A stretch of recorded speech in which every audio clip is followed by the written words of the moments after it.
Rewa police अधीक्षक श्री नवनीत भसीन द्वारा गुम बालक बालिका की पता तलाश हेतु चलाए जा रहे विशेष अभियान के तहत कोतवाली पुलिस द्वारा फरियादी की दिनांक 7/6/2015 में थाना उपस्थित होकर रिपोर्ट किया था कि उसकी नाबालिग लड़की जो घर से बिना बताए कहीं चली गई है और अभी तक नहीं आई। आसपास रिश्तेदारी में सभी जगह पता करने के बाद भी उसका पता नहीं चला। फरियादी की रिपोर्ट पर से थाना सिटी कोतवाली ने अपराध क्रमांक 295/2015 धारा 363 IPC कायम कर विवेचना लिया था। सूचना के बाद से थाना प्रभारी सिटी कोतवाली रीवा के निर्देश में कोतवाली पुलिस टीम द्वारा अपहृत बालिका का पता तलाश आसपास के जगहों में किया गया। पड़ोसियों द्वारा सूचना मिली कि अपहृत बालिका लुधियाना पंजाब में रह रही है, जिसके मोबाइल टावर की लोकेशन से अपहृत बालिका को पंजाब में होना पाया गया, जिससे कोतवाली पुलिस की टीम लुधियाना पंजाब जाकर अपहृत बालिका को दस्तयाब किया और परिजनों को सुपुर्द किया है।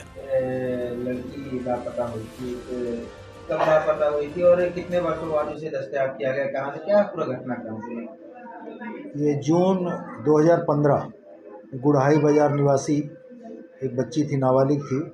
वो समय उसका घर से गायब हो गई थी, जिस पर अपराध पंजीबद्ध करके लगातार तलाश की जा रही थी।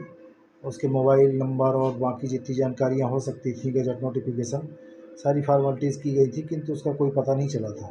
कुछ स्थानों पर संदेह था परिवार वालों को, उनको भी बुला करके, और जिसके साथ भागने पर संदेह था उसको भी उस समय बुला करके लगातार पूछताछ की गई थी, किंतु उनके साथ जाना नहीं पाया गया था। जिसको ऊपर संदेह था वो लड़का यहीं पर था। परिवार वाले भी इधर लगातार संपर्क किया जा रहा था, लेकिन कोई सर जानकारियाँ उपलब्ध नहीं करा पा रहे थे। अभी बीच में कुछ जानकारी मिली कि वो जो बच्ची का चली गई थी 2015 में, वो उसका किसी के पास फ़ोन आया था।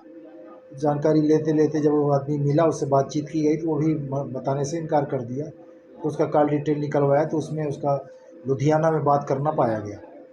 तो जिससे बातचीत की गई, तब ज्ञात हुआ कि ये वही लड़की है जो कि 2015 में गायब हुई थी। उसके बाद पार्टी भेज करके वहाँ से लुधियाना से उसको बरामद किया गया है, दस्तयाब किया गया है और यहाँ लाया जाकर उससे पूछताछ की गई है।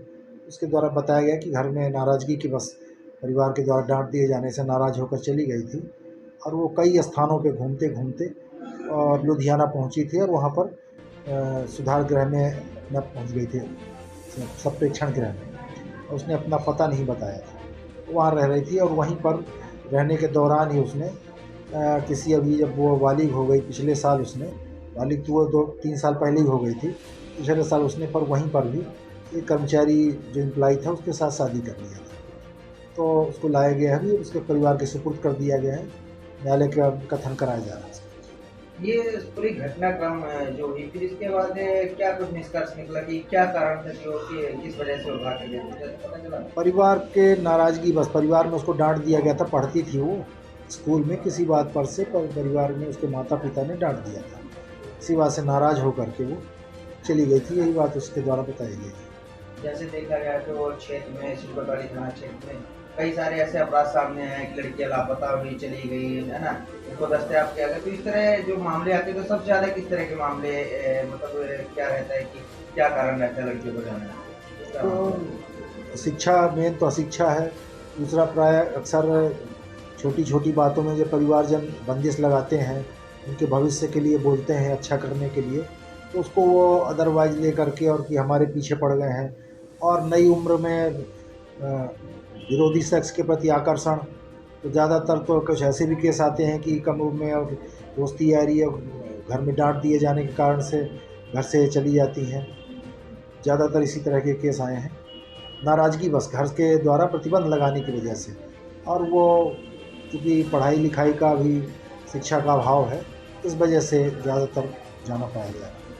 अपने थाना क्षेत्र के जनता से क्या अपील करना चाहते हैं कि अपने बच्चों को संभाल सकते? अब नियंत्रण तो करना पड़ेगा। मोबाइल भी एक बहुत बड़ी वजह है, लेकिन उसके अच्छे और बुरा दोनों पहलू हैं। आजकल के बच्चों में मोबाइल के लिए प्रति ज़्यादा लगाव है, उसकी तरफ ज़्यादा भागते हैं। मोबाइल में पढ़ने वालों के लिए तो उसमें बहुत सी अच्छी चीज़ें हैं, लेकिन जिनको गलत रास्ते चलना है, तो वो ये है कि मोबाइल देते भी हैं तो फिर उस पर प्रतिदिन नज़र रखें। स्कूल जा रहे हैं, आ रहे हैं, तो उनका प्रतिदिन अपडेट लेते रहें। मीटिंग में गार्जियन मीटिंग में जाएँ, स्कूल में जाते हैं स्कूल में जाएँ, उनका बस्ता पर चेक करें, पढ़ाई क्या कर रहे हैं, क्या नहीं कर रहे हैं, तो निश्चित है कि इस पर कमी आएगी।